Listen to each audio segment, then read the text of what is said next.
परवा शनिवारी एक आटपाडी तालुक्यालाच नव्हे पण संपूर्ण राज्याला हादरवणे अशी घटना घडली। बाप नावाच्या नात्याला काळीबा फासणारे या देशामध्ये अतिशय दुर्दैवी घटना अशी घडलेली आहे की एका बापानं शिक्षकानं 12वीच्या मुलीला कमी मार्क मिळाले म्हणून तिला दांडक्यानं मारून तिचा खून केलेला आहे। त्याबद्दल मी आटपाडी तालुक्याचा रहिवासी या नात्यानं आणि रिपब्लिकन पार्टी ऑफ इंडिया जिल्हाध्यक्ष तथा जिल्हा नियोजन समिती सांगली या नात्याने मी त्या नराधम धोंडराम भोसले याचा जाहीर निषेध करतो आणि सर्व पालकांना ह्या निमित्ताने विनंती करू इच्छितो की किती दिवस आपण ह्या तुमच्या अहंकारापोटी, खोट्या अहंकारापोटी, तुमच्या इच्छा आकांक्षापोटी किती लोकांचा बळी देणार आहे, किती विद्यार्थ्याचा बळी देणार।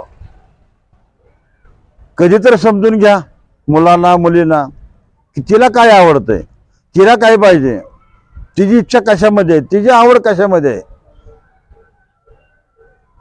तिला का नुसतं कागदी किडा बनवून एक रेसमध्ये घोडा लावते ती, त्यातून बोली करता आणि ते जर बोलीमध्ये नाही जिंकला तर त्या घोड्याला तुम्ही टाकून देता। अशा पद्धतीने तुम्ही जनावरात तुमच्यात बदल काय। त्या मुलीला समजून घ्या। जर आई वडील जर समजून घेत नसतील, मुलीला बाप जर समजून घेत नसेल की त्या आपल्या मुलाला कशात आवड आहे, शिक्षणात आवड आहे, मराठीत आहे, खेळामध्ये आहे, मराठीत आहे, हिंदीमध्ये आहे, इंग्लिशमध्ये आहे, गणितमध्ये आहे, कुठल्या विषयात आवड आहे, त्याला खेळामध्ये आवड आहे, त्याला कलेमध्ये आवड आहे, त्याला पोहण्यात आवड आहे, कशामध्ये जर आईबापाला जर त्या मुलांची जर भाषा जर कळत नसेल तर त्या आईबापा नावाला कलंक आहे। आणि अशा बेदम तुम्ही जर मुलांचे जर तुमचं जर मानगुटीवर तुम्ही बसत असाल आणि तुमच्या म्हणण्याप्रमाणे नाही झालं तर त्याला मारत असाल तर त्याला जन्मताच मेलेली बरी नाहीत का? ते कशाला जन्म दिला तुम्ही?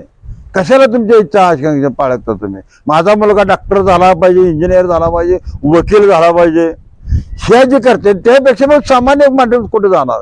शिपाई कोण होणार, कर्मचारी कोण होणार, क्लार्क कोण होणार?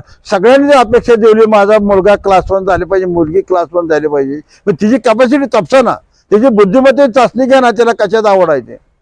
तिच्यावर इतक्या मोठ्या प्रमाणामध्ये बोजा ठेवलाय तुम्ही, इतक्या मोठ्यामध्ये तुम्ही त्याचा तुमच्या अहंकारापोटी तिला इतक्या मोठ्या जबरदस्ती तिच्यावर आघात करताय।